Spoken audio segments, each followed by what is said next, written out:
আসসালামু আলাইকুম। নবম শ্রেণীর বিজ্ঞান অনুশীলন বইয়ের তৃতীয় অধ্যায় আমার বংশলতিকা। এই অধ্যায়টির দেওয়া কাজগুলোর উত্তর নিয়ে এখন আমি আলোচনা করব। তাহলে চলুন শুরু করা যাক। প্রথম সেশনের এখানে একটি কাজ রয়েছে। কাজটি হলো তোমার পরিবারের সদস্য কতজন, কে কে আছে তোমাদের পরিবারে। এই কাজটি তোমরা নিজেরাই করতে পারবা। এরপরে এখানে ফ্যামিলি ট্রির কথা বলা হয়েছে। ফ্যামিলি ট্রি বা হচ্ছে বংশলতিকা। এখন এখানে একটি কাজ রয়েছে। কাজটি হলো এবার নিজের বংশলতিকা ফ্যামিলি ট্রি আকারে বানাও। ফ্যামিলি ট্রিতে তোমার নানা নানি দাদা দাদি থেকে শুরু করে শিক্ষার্থী পর্যন্ত অন্তত 3 প্রজন্মের বর্ণনা থাকলে ভালো। এখন এই কাজটি কিভাবে করবা আমি শুধু স্যাম্পল দেখিয়ে দিব, আর তোমরা তোমাদের বিষয় দিয়ে কি করবা, ফ্যামিলি ট্রিটা তৈরি করবা। তাহলে চলো এই কাজটির উত্তর শিটে। কাজটির উত্তর যেভাবে করবা, উত্তরের এখানে লিখবা নিচে একটি ফ্যামিলি ট্রি তৈরি করা হলো। এটা কিন্তু স্যাম্পল ফ্যামিলি ট্রি, তোমরা তোমাদের তথ্যগুলো ব্যবহার করে ফ্যামিলি ট্রি তৈরি করবা। আমি জাস্ট এখানে শুধু স্যাম্পলটা দেখিয়ে দিচ্ছি কিভাবে তৈরি করবা। এখানে দাদা দাদি থেকে আসতেছে কে, বড় চাচা, ছোট চাচা, বাবা। আর নানা নানি থেকে আসতেছে মা, মামা, ছোট খালা। এখন এখানে দেখো নানা নানি থেকে আর দাদা দাদি থেকে, নানা নানি থেকে আসতেছে বাবা, আর এখানে দাদা দাদি থেকে আসতেছে বাবা, আর নানা নানি থেকে আসতেছে মা। তাহলে বাবা আর মা থেকে আসতেছে কি, আমি, আমার ছোট ভাই, ছোট বোন। এভাবেই একটি কি করবা, ফ্যামিলি ট্রি তৈরি করবা। এরপরে এখানে আরও একটি কাজ রয়েছে। এই কাজটি আমি আর পড়তেছি না, কাজটি পড়তে গেলে অনেক সময় লাগবে। আমি সরাসরি এখানে একটি ছক রয়েছে, এই ছকটিতে চলে আসতেছি। ছক 1, পরিবারের সদস্যদের বিভিন্ন অঙ্গের বৈশিষ্ট্য। এখানে সদস্যদের কি করতে বলছে, বিভিন্ন অঙ্গের বৈশিষ্ট্য উল্লেখ করতে বলা হয়েছে। আমি এখানে জাস্ট শুধু স্যাম্পলভাবে উত্তর করতেছি, মানে কিভাবে উত্তরটা করতে হবে সেটা দেখিয়ে দিচ্ছি। তোমরা তোমাদের পরিবারের সদস্যদের যার যে আকৃতি, সেই আকৃতি দিয়ে এই ছকটি পূরণ করবা। প্রথমে সদস্যদের নামগুলো আমি ক খ দিয়েছি।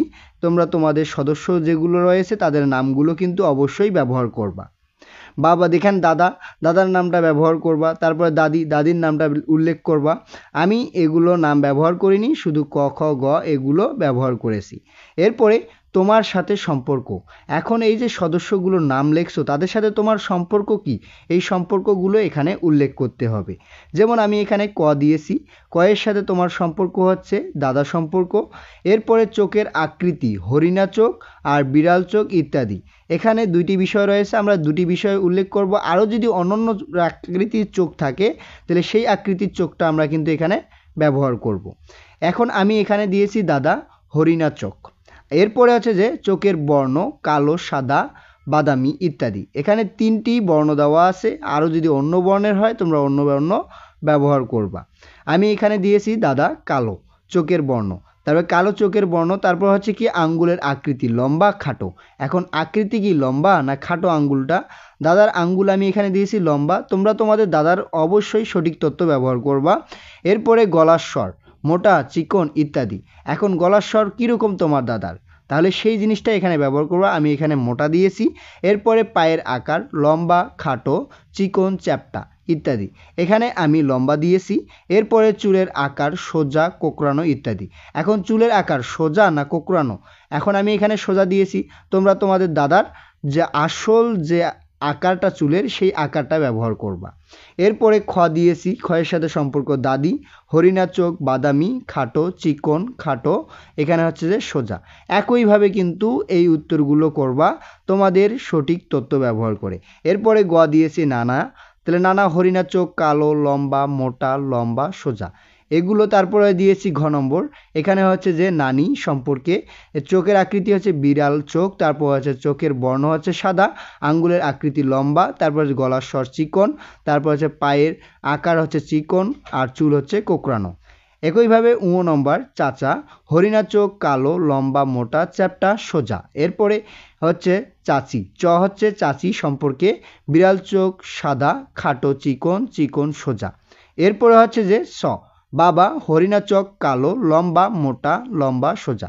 এর বাকি অংশ অপর পৃষ্ঠায় এখানে জ হচ্ছে চাচাতো ভাই, হরিণা চোখ। এখানে জ মানে অবশ্যই এটা আমি কিন্তু মানে বর্ণ ব্যবহার করছি, তোমরা তোমাদের চাচাতো ভাইয়ের নামটা অবশ্যই এখানে লিখবা। তাহলে হরিণা চোখ কালো, লম্বা, মোটা, চ্যাপ্টা, সোজা। এরপরে ঝ চাচাতো বোন বিড়াল, সাদা, বিড়াল চোখ আর সাদা, খাটো, চিকন, চিকন, সোজা। এরপরে ঝ চাচাতো ভাই হরিণা চোখ, বাদামি, লম্বা, মোটা, লম্বা, কোকড়ানো। এরপরে ট দিয়েছি আপন বোন বিড়াল চোখ, সাদা, খাটো, চিকন, চিকন, সোজা। এরপরে ঠ এখানে আমি কিছু দেইনি, মানে আমি নিজেই, তাহলে তোমরা নিজেই। তারপর হরিণা চোখ, বাদামি, লম্বা, মোটা, লম্বা, সোজা। এখানে তোমরা তোমাদের নামটা ব্যবহার করবা, তাই এখানে আমি ডট দিয়েছি, মানে নিজের সাথে নিজের সম্পর্কে তোমরা পারলে নিজের লিখতে পারো। এভাবেই কি করবা, এখানে তো এভাবেই তোমাদের পরিবারের যে সদস্যগুলো রয়েছে 3 প্রজন্মের, নানা নানি থেকে শুরু করে দাদা দাদি থেকে শুরু করে চাচাতো মামাতো, এই যে এগুলো ব্যবহার করতে পারো। চাচাতো মামাতো, তার ভাই বোন ইত্যাদি ব্যবহার করে তাদের আকৃতি কীরকম সেই আকৃতিগুলো এভাবেই এই ছকে লিখে রাখবা। এরপরে কি করতে হবে, এরপরে এই ছকটা পূরণ করে অন্য সহপাঠীর সাথে কি করতে হবে, আলাপ করতে হবে। আলাপ করার পরে এই বৈশিষ্ট্যগুলো তাদের সাথে মিল খুঁজে পাচ্ছে কিনা তাও জানাতে হবে। এভাবে এই কাজটির উত্তর করবা। তাহলে আজকে এ পর্যন্তই। এর পরবর্তী ভিডিওতে আমি এর পরের দেওয়া কাজগুলোর উত্তর নিয়ে আলোচনা করব। ধন্যবাদ সবাইকে এতক্ষণ সঙ্গে থাকার জন্য। ভিডিওটি ভালো লাগলে লাইক এবং সাবস্ক্রাইব করবেন।